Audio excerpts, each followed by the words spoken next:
Okay, so concurrence, state of mind, specific intent. The defendant intended the cause.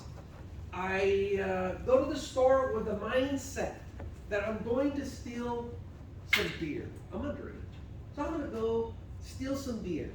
I go to the back and I'm looking, make sure nobody's watching. I grab a couple beers, stick them in my pants, I wear baggy pants and a jacket. But dummy, there's mirrors everywhere, the clerk's watching me.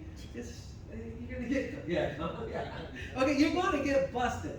So I start walking out, security grabs me, puts me in restraint, pulls out the beer. I intended. That was my plan the whole time, specific intent. General intent, the defendant intended to act, but not the consequence. Remember I told you I was shooting my little pellet gun in the backyard. Boom, boom, boom, the BB went over, the pellet goes over, hits that little boy right in the mouth, and it's done. Okay, versus there is a space in the board, and I take aim, and I shoot. I intended the outcome. It plays heavy. Not when the court is determining guilt, but when they're determining the punishment. That's where these elements come into play. Scienter, a specific form of mens rea, refers to the defendant's specific guilty knowledge. They knew exactly what they wanted to do, they acted, they carried it out, and they achieved the desired outcome. That's the scienter part. Fancy name, don't worry too much about it. We don't quiz you, I don't quiz you real hard on that term, but it does pop up in a couple of your quizzes. So you just gotta know the state of the guilty mind. Okay, it's an intention. Questions about this? No, let's see if I put everything. Yeah, I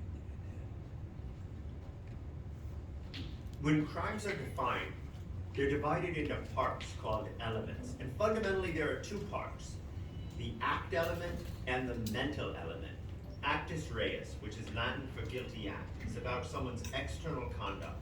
Mens rea, which is Latin for guilty mind, is about someone's internal state of mind. The law rarely punishes an act without a wrongful state of mind, and it never punishes a wrongful state of mind without an act. That is, most crimes include a mens rea term, and every crime, literally every single one, includes an actus reus term. The two together, actus reus plus mens rea, are the flint and the steel of criminal law. For example, murder is traditionally defined as killing with malice. The actus reus is killing, the mens rea is malice.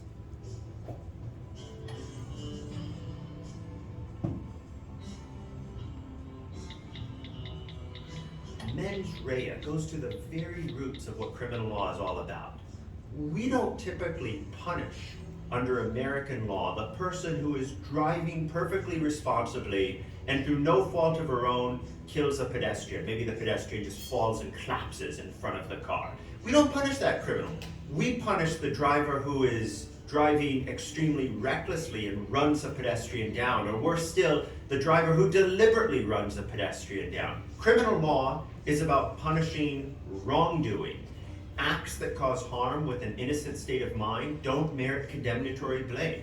Criminal law is highly concerned with wrongful states of mind.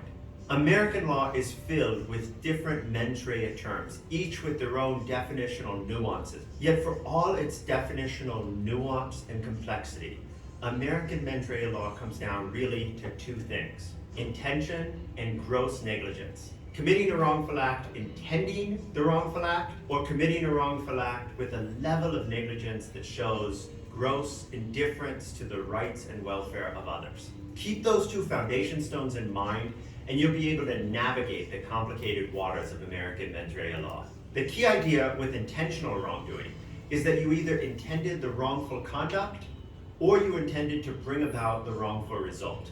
Imagine a foreman at a construction site. It's a hazardous construction site. There are children who play in the area, and so it's his job to lock the fence up at night so the children don't get in. One day, he gets a phone call, and he's distracted and he forgets to lock up the gate, and tragically a child wanders in and falls to his death.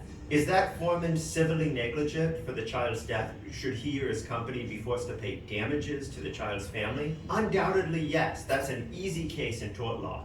Would that foreman count as criminally negligent? Under traditional definitions of criminal negligence, the answer is not a chance. that doesn't come even close to the level of negligence required to be guilty of negligent homicide, that is to say, manslaughter. Now imagine a different scenario. Imagine the site is hazardous and the foreman and the company know that children plays in the area, but they never attempt to take precautions. They never set up a fence. They just take their chances. Well, that shows such indifference to the lives of the children playing in the area that it probably does qualify as criminal negligence and as manslaughter if a child should die. And now imagine a third scenario. Imagine that the foreman never puts up a fence because he wants one of the children to die. He's trying to bring about the death of a child. Well, that's just murder. That's the wrongful intent required. In all three cases, a child wanders into the construction site and dies. The external situation is precisely the same. What changes is the foreman's state of mind. And that makes all the difference between a prosecution for murder, a prosecution for manslaughter, and a civil suit for tortious wrongful death. Summing up, here's the takeaway. Because criminal law is focused on moral condemnation for serious wrongdoing, it matters what's inside people's minds. The psychology of offenders matters. That's why the vast majority of crimes have a mental element, a mens rea term. Because mens rea is the greatest tool criminal law has for tracking moral culpability. And while the law of mens rea is complicated, it generally comes down to two things: bad intentions and extreme negligence.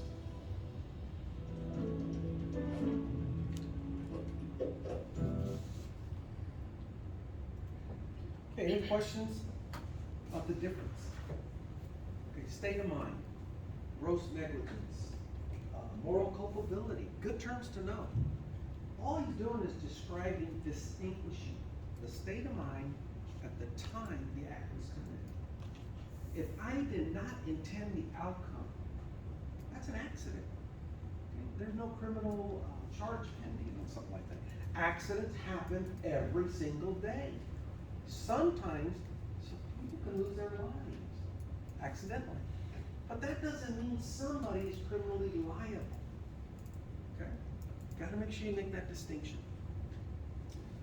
Transference, transferred intent.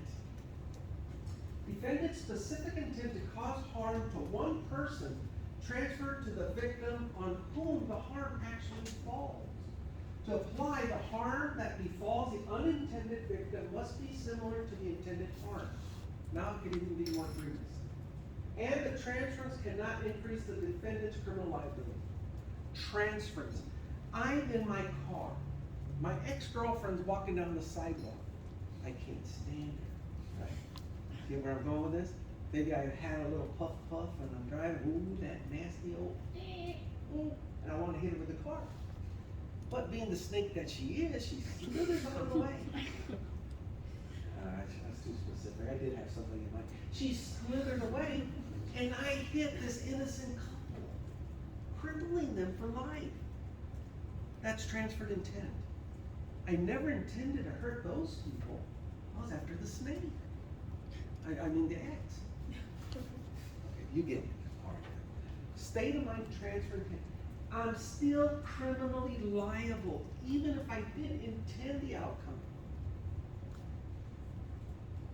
There was malicious intent. Wrong target. Somebody made it. Get the picture?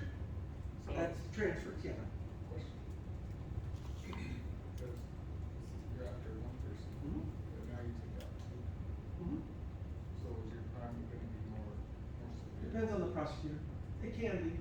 We'll keep it simple. I hit one person, 1-to-1. Because that wasn't the point that, well, if I hit 2 or if I hit 10. If my intent was to cause harm to this person using my vehicle. But I didn't. I accidentally hit this other person or group of people. Doesn't matter. The malice was still there. The guilty mind was still there. The outcome was a little different, but the malice was still there. Okay? Now, I'm driving down the road in my vehicle. I don't intend to harm anyone. Hey, I really don't. But there's a sharp object on the road. I run over it. When my tire hits this sharp piece of whatever it is metal, the tire explodes. The car grabs and goes into the sidewalk, and I hit a person or persons. Am I criminally liable? criminal? No. There was no state of mind. I never intended that to happen. Civilly? Probably. But most likely in a civil case, you're always looking for deep pockets. You're going after the person or corporation, company that has the most money. So they're probably not gonna wanna sue me, but they are gonna wanna sue whoever manufactured that tire. Right? In a civil case, because those tires shouldn't explode like that. They should go flat slowly or whatever. Okay, but they shouldn't explode. This one did, just blew up. That's how you get into these civil lawsuits. So transfers. Any questions about the transferred intent? The Model Penal Code has established a general scheme that outlines 4 states of mind. And they're trying to standardize the concept, okay, for all states to follow. Remember, the Model Penal Code is just a model, exactly what it says. It's a model from the federal government for states to follow. Most states do. So, the act must be purposeful, must be knowing, reckless, or negligent. Okay? Those are the 4 elements we're looking for when we're trying to establish a guilty mind. Purposeful, knowing.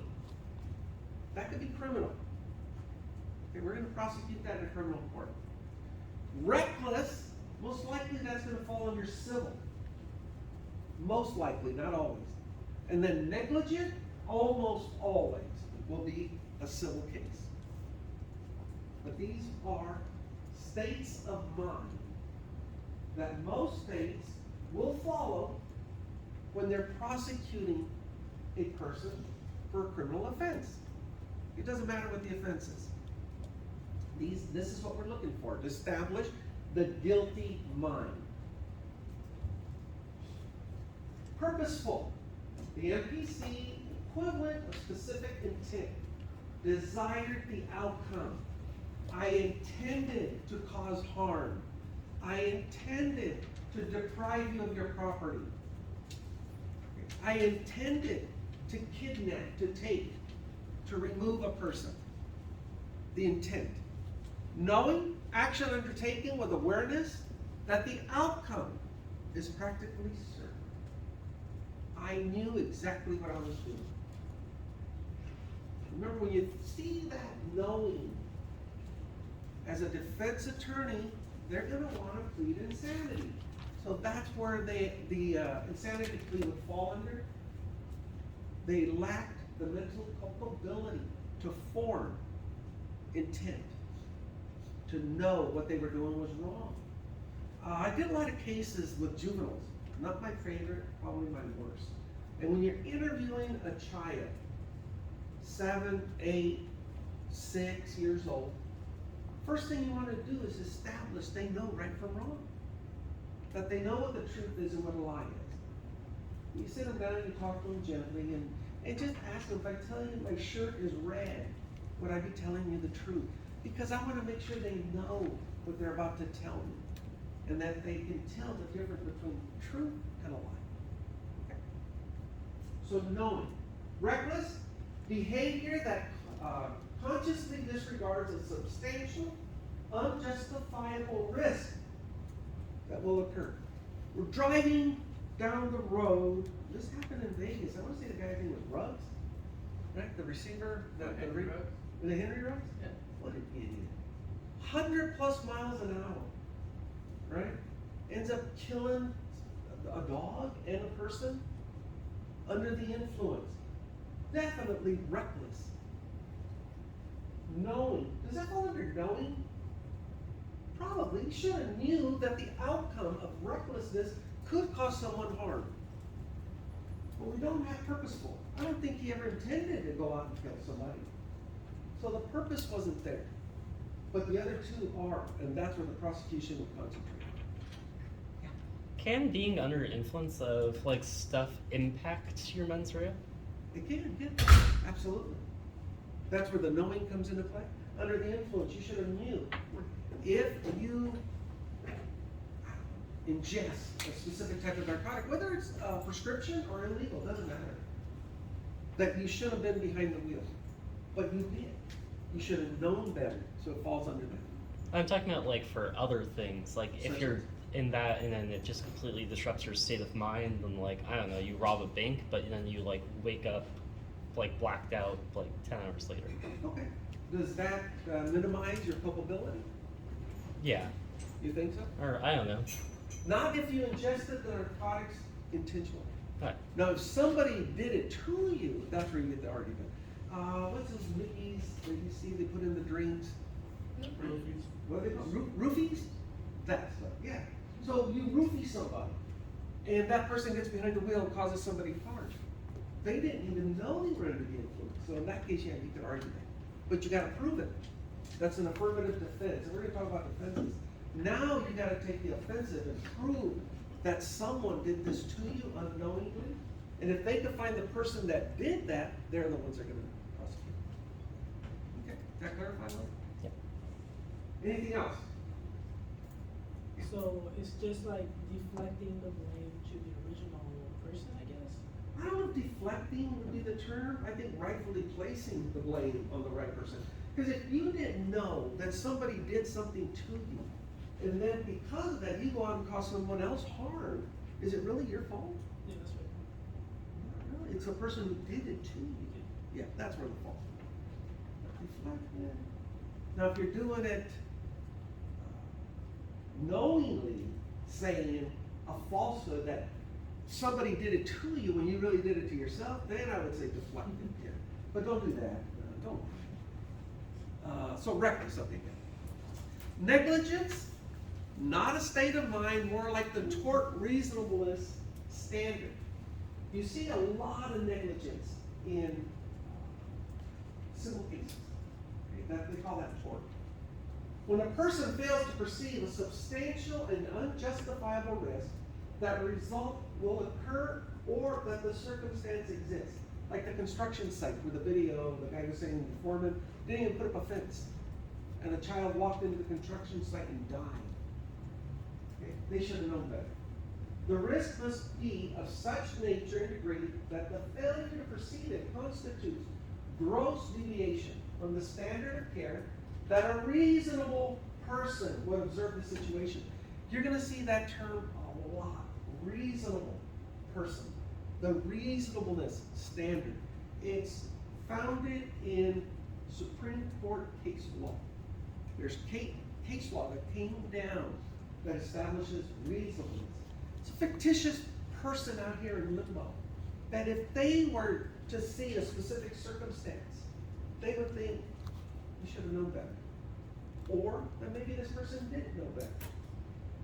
So that's the idea behind it. Gross, there's negligence, then there's gross negligence. That just elevates the degree of negligence.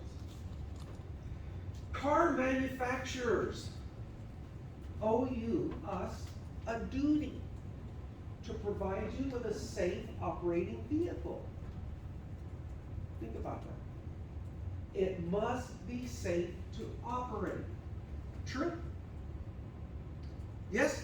True? Yeah? Good. True. We agree. Do they owe you a duty to provide you with a vehicle that is pleasing to the eye? No. No, there's some ugly cars out there, right? Ugly.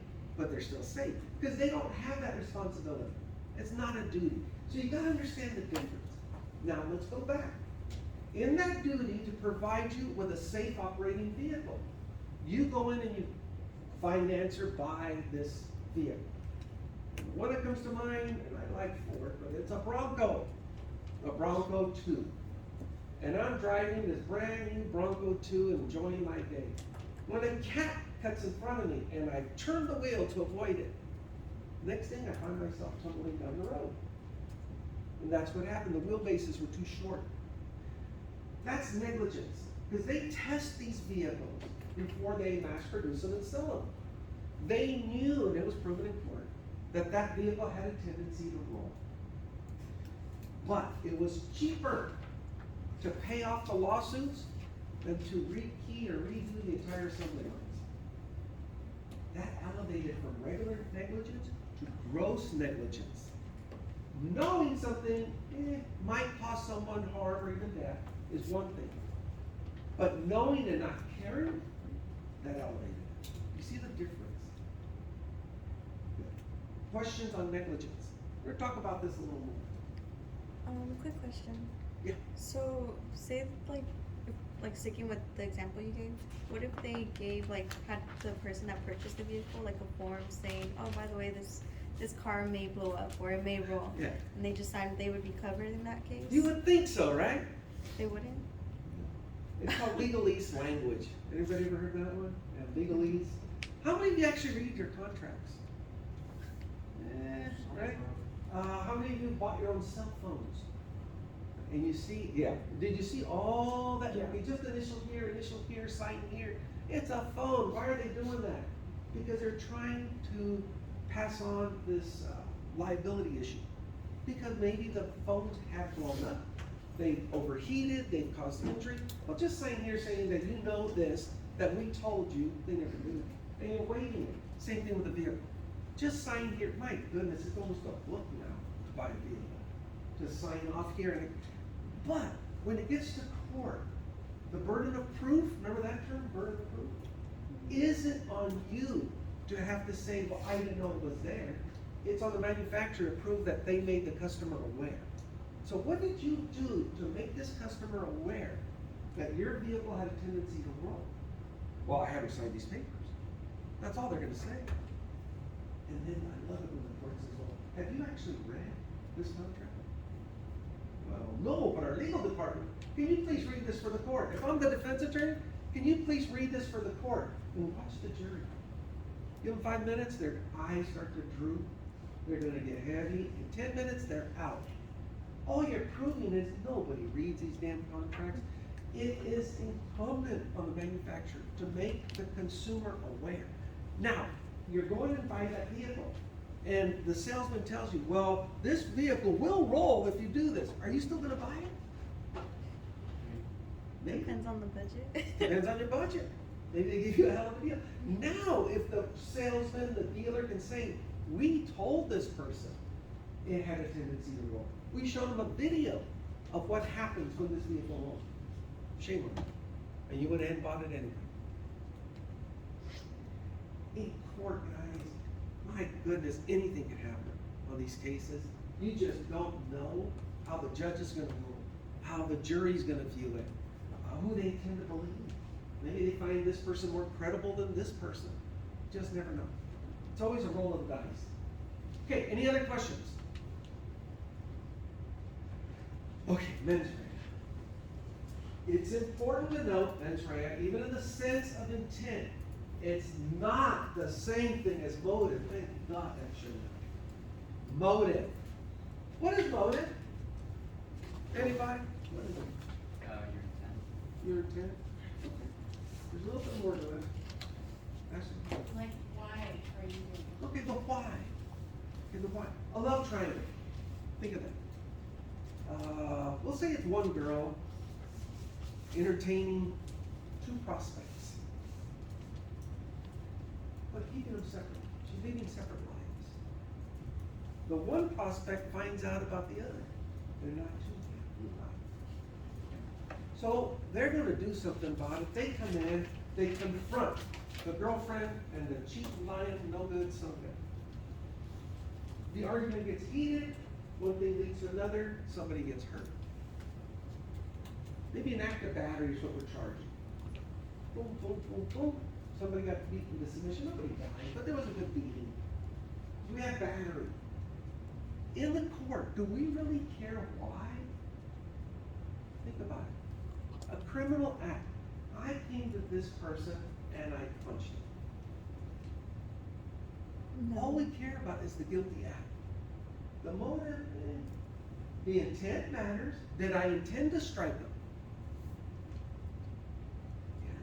The intent matters. The motive, not so much. Couldn't care less. Really. Couldn't care less. The defense cares, because that's how they won a trial. There was a movie called The Time to Kill.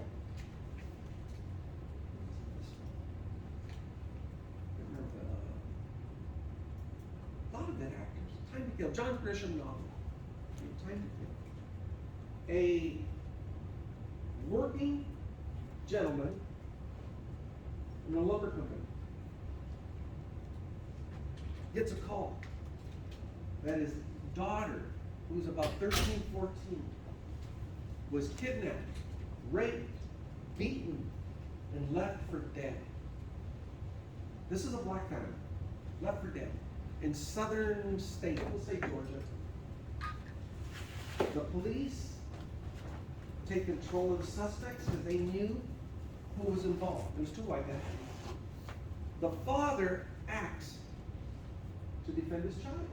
They're coming down from the courtroom, down the stairs. He pops out of a closet with an automatic weapon, sprays them, kills the two defendants, and blew the kneecap out of the cheek area. So nobody's seen this? Called The Time to Kill, read the book, no? That's an old movie, yeah, along the Pelican Brief, the Quiet, yeah, everything I say is an old movie, man. It's an old, but it's worth a watch. So much so, if somebody wants to watch the movie and submit for extra credit, a little report, it's that important, because the message is solid. Can you justify this father's actions? The court found him not guilty. The heat of the moment. And of course, as you look at the jury, and they're putting themselves in the place of this father. It could happen to anyone. What would you do to defend your daughter? Your family? Wow. It's a great movie. They talk about race issues. I mean, it's just a wonderful, wonderful movie. Okay, so the motive. That's it. Samuel L. Jackson was it. Yeah. And who's the guy that goes? McConaughey. That's it. Sandra Bullock. Sandra Bullock was in it. Oliver Pratt, I think, is in it. Or Platt. It is. It's an excellent, excellent. Yeah. They found him not guilty based on this extreme motion distress. You gotta watch the movie. Yeah, you gotta watch the movie to get that question right. Yeah, I don't want to cheat you out of that. You're gonna want to watch the movie. Yeah. What's the name of the movie? I'm sorry. The name? A Time to Kill. A Time to Kill. It's John Grisham. Also, we reading it. You can't watch it now, okay? Just but it's a really, really good movie. All right. So the motive versus the intent. They're two separate things. Don't confuse. Motive refers to a person's reason for committing the crime. Defendant's motive does not have to be proved as a matter of law. However, prosecutors often find it strategically necessary to prove motive in order to convince jurors of guilt beyond reasonable doubt. In other words, they had a reason to do something. And motive may be a factor during the sentencing, okay, which it was in this movie. Why did we do what we did? What was the motivation behind it? Sometimes it does come into play, but it does not have to be proven. We don't prove motive. We have to prove the intent, the outcome. Strict liability. Now we're getting into manufacturing things of that nature. Require no culpable state of mind or mental state, and present a significant exception to the principle that all crimes require a conjunction of action and mens rea. There's no concurrence here in strict liability. Strict liability, such as the car manufacturer, will stick with that. I built that car. I am responsible for its performance, whether it does well or if it kills people. I'm culpable. Okay. I'm liable. Doesn't matter the circumstance. Strict liability offenses make it a crime simply to do something, even if the offender had no intention of violating the law or causing anyone harm. Phones that explode in your ear. Coffee that scorches you because it's so hot you get second and third degree burns on your leg. I don't drink coffee in my leg. I drink it here. But I guess it could spill. Cha-ching. Curling irons. Yeah. There was, those vape pens that exploded in people's pockets. Great pins that exploded, okay? Yeah, I knew a girl, she was sleeping and, I guess she was charging it right next to her face, and the pillow got caught on fire, and her whole arm got on fire, so she had some burns and a hole in Okay, the well, top. that's sad that it happened, but that's a good example. The manufacturer never intended that outcome, but they're still liable for the consequence. Usually when they're settled out of court, so they don't get the bad publicity, right? You don't want this going to court. It'll really damage your product. Strict liability. I made it, I'm responsible. Any questions on that? That's pretty straightforward. And these are civil crimes for the most part, heard in a civil court. However, like say this vape pen, they can prove that the manufacturer knew that their product had a tendency to overheat and cause harm. They did nothing about it. And not only this case, but there's 100 more like it. Now you get into a class action. Everybody brings it forward. You want it probably in civil court because of the level of guilt you have to prove is preponderance. Remember the scale of justice? So a little bit more than you don't. Whereas in a criminal court, beyond a reasonable doubt. Okay, who remembers O.J. Simpson? Come on. Good. People do remember O.J. Right? If the glove don't fit, that is clear. Right? They could prove him guilty in a criminal court. Not guilty. But in a civil court, right? In a civil court, they had a different outcome. Think about that. Because the civil court, the level of proof is so much lower than in the criminal court. Strict liability offenses do not require intent. Here's some examples. Traffic. Speeding. The driver may be listening to music, totally unaware they're doing 60 and a 50. Your Honor, I'm not guilty. Because I was jamming out. Right? We still say that? Good, I'm bringing it back. I'm jamming out. Yeah, We still do that. Says that. Really? I don't think so. You don't think so? Yeah. I don't think our older generation said it either, but oh well. I'm not paying attention. I'm not guilty. It's not my fault. Statutory rape can be between two consenting individuals requiring that the offender have intercourse with a person underage. I was teaching at an academy, and one of my cadets actually talked to me about this issue. He was 19, his girlfriend was 17. They're married now and have a family.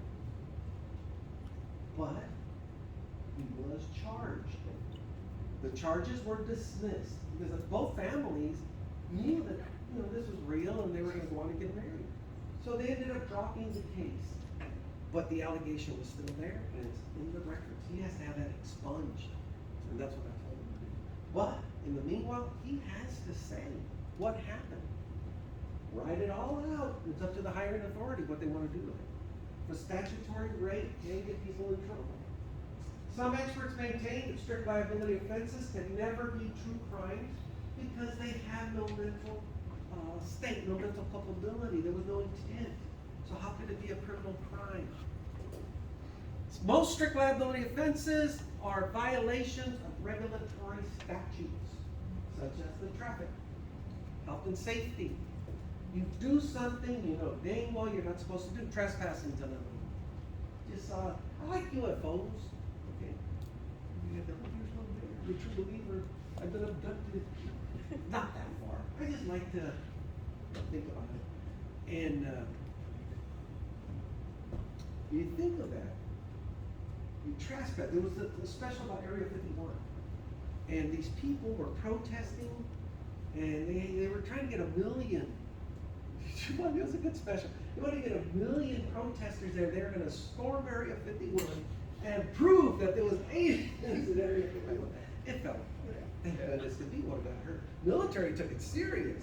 They were ready to hold their ground, and it was going to get real ugly. So it didn't happen. But that's another form of strict liability. No trespassing. Leave the aliens alone. Right? Hey, they're real now. Huh? They say they're real now. Depends on who you want to listen to. I like to listen to both sides. Both sides of the argument. There are many interpretation rules or canons of construction that are used in criminal cases. Canon of presumptive constitutionality. If two interpretations of a statute are possible, one constitutional and the other isn't, the statute is to be interpreted as being constitutional. Two canons, two rules. One says it's a constitutional violation, the other one says it's not. You take it as it is. Give them the benefit of the doubt. Another canon requires that criminal statutes are to be interpreted narrowly and, if possible, the defendant's favor, with one huge acceptance. And that I didn't know. That ignorance. There's no room for that. Otherwise, yeah, you get the benefit of the doubt. Like in the example of buying the car, the legalese language, the court gives the defendant the benefit of the doubt. That there's no way a person could read that, and if they did they really understand it? So that's why I said, even if you sign those waiver forms, they really don't mean it. If a statute's meaning is not plain, a court may look at it as common law. Does it make sense? Right back to our argument. Does it make sense to the common person? And if it doesn't, you're going to get the benefit of the doubt. For example, let's bring it home. That vape thing. What's it called? Vape? What? Just vape? That's it? The battery. It's the batteries that were touched. The battery? Yeah. We had rechargeable batteries in the vape pen. What is a vape Pin, yes. Vape, okay, a vape pen. Let's say when you buy that vape pen, right on the side of the carton, it says, do not overcharge, may cause overheating, may cause a fire. But it's written in little tiny print, and not that plain. It's written in legalese language. Okay? So you would have to almost get a magnifying glass. Have you guys seen those? Especially on prescription medications, right? Just look and try to read that fine print. Nobody's gonna do it. And even if you can, it's still hard to understand.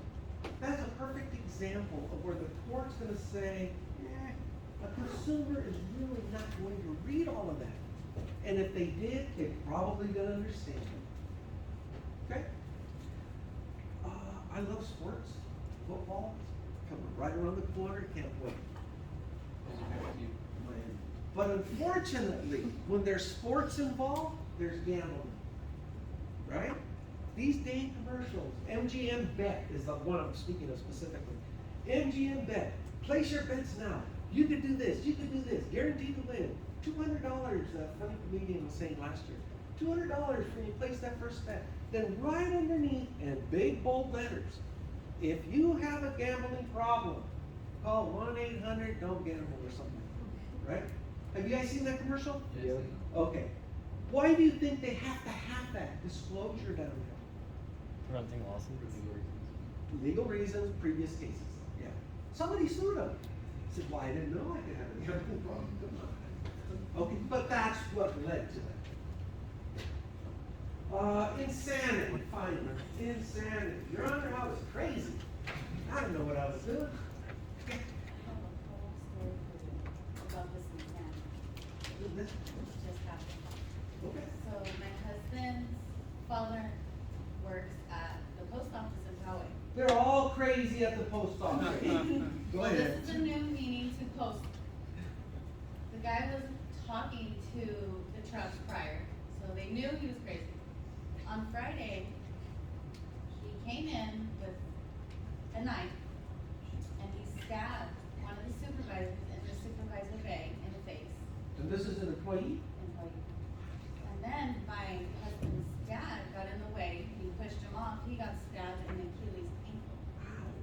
And this just happened Friday, well, we still can't find him. Well, he's on the run. Going postal. Postal on the postal. Oh. Postal, they're in-house fighting now. Yeah. Good for them. Well, don't leave it up to the outside people. Take care of business in-house. You gotta give credit for that. The individual was on the run. If he takes the insanity plea. Okay. There's two types of insanity pleas, and we're hopefully gonna talk about it. But one is that you're just batshit crazy, okay? That's the legal term. BSC, batshit crazy. BSC. And you don't know what you were doing. So, yeah, Most people that are nuts work at the post office. Sorry.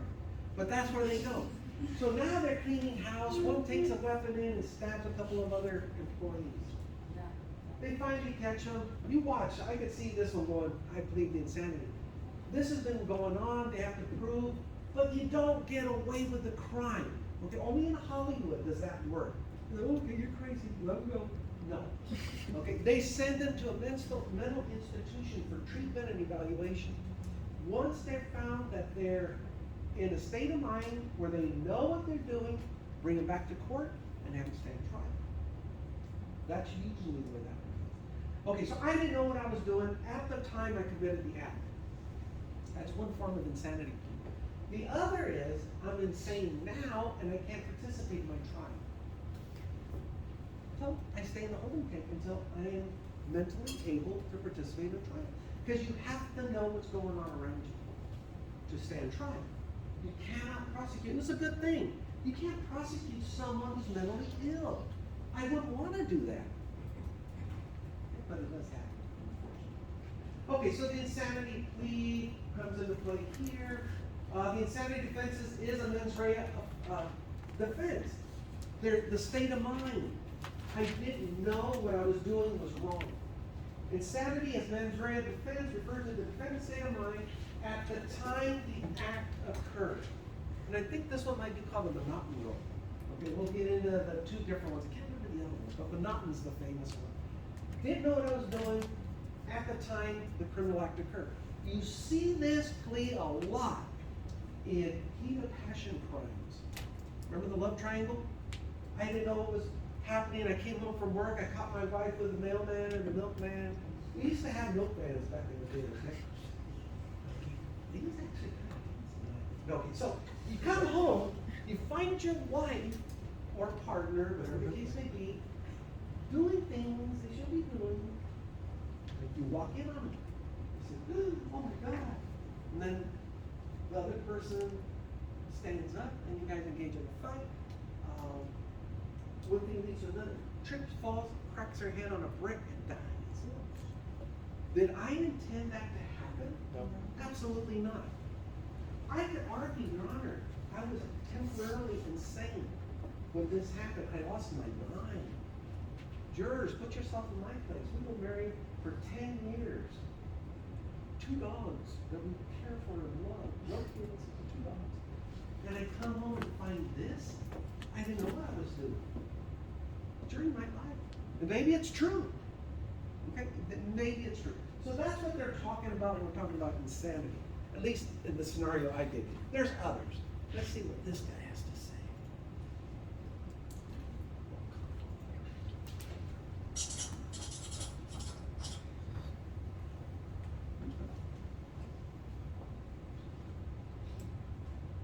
Insanity, unsurprisingly, is an excuse rather than a justification.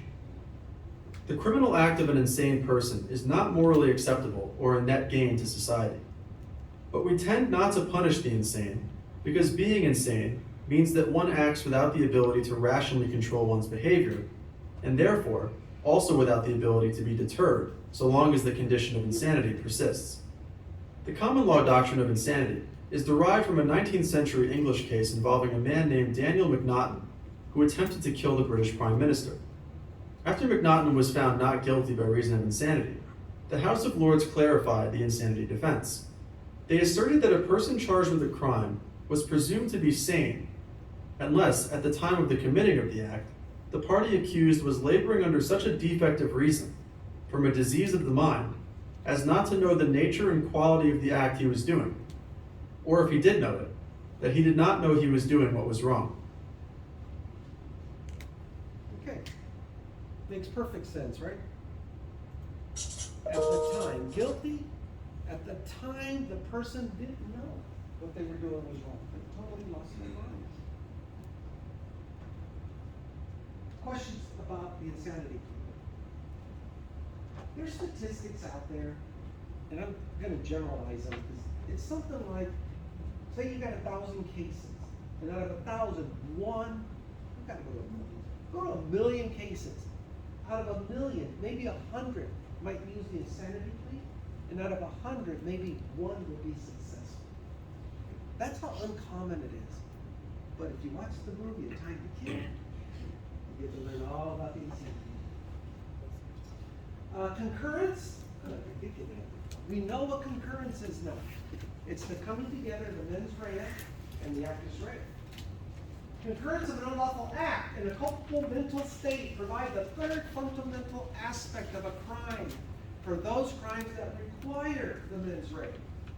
Concurrence requires that the act and the mental state occur together in order for the crime to take place. The two must be connected and they must occur in the proper sequence. Mens rea, the mental mind, followed by the actus rea, the actual carrying out of the crime. There must be a causal relationship between the two. Casual, or some will write causal, that one led to the other, not two separate things. The act must be the product of the mental state of the actor. I intended to carry out harm. I initiated the action that resulted in the intended harm. That is the concurrence. Now I've committed a crime. There's a lot more involved that we're going to get into a little deeper, but this is at the surface and this is what we're talking about. I don't know if this video is good, but let's see.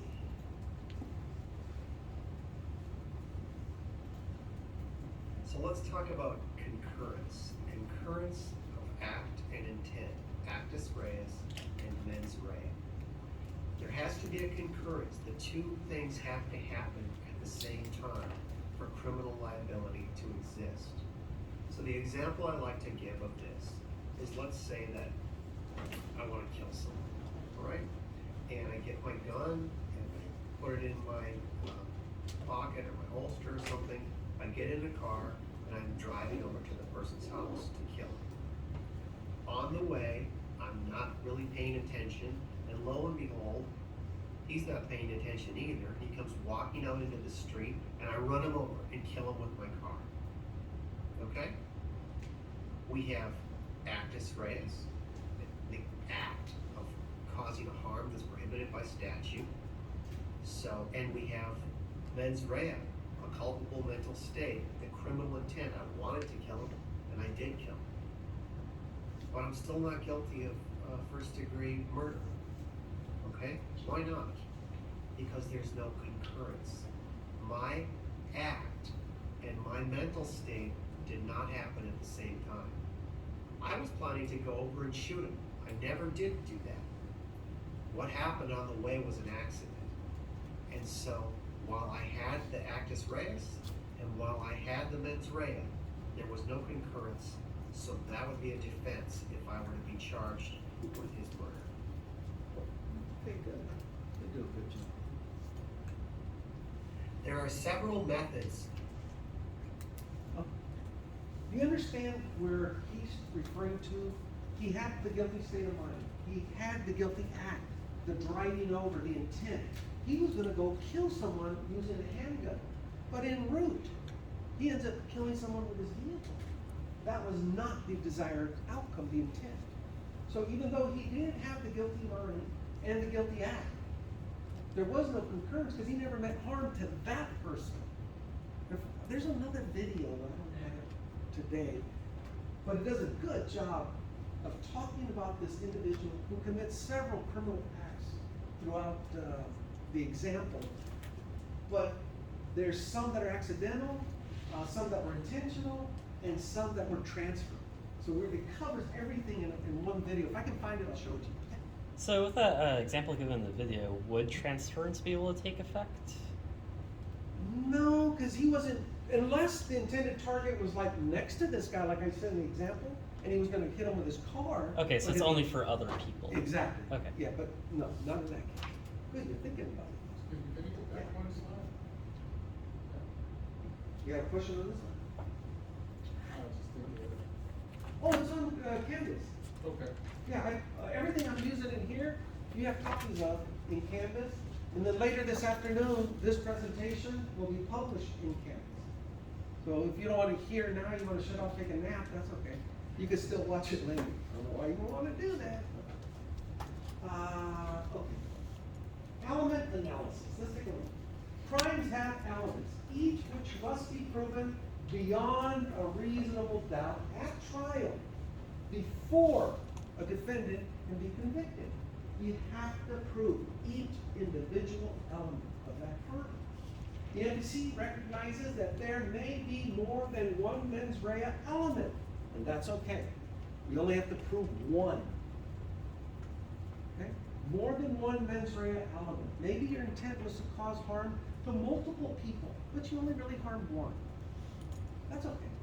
Or you intended to harm one, but you ended up harming several others. That's okay. We got you on the one. That's all we need. Questions, guys? Question. Yeah, go ahead. What? That's another question. Oh, I thought you said you had a question. Does anybody not have a question? Do you have a question? Does anybody have a question before I kick you out of here? Yes, sir. Sure. How do you keep an ass in suspense? Thank you for using that. Have a good weekend.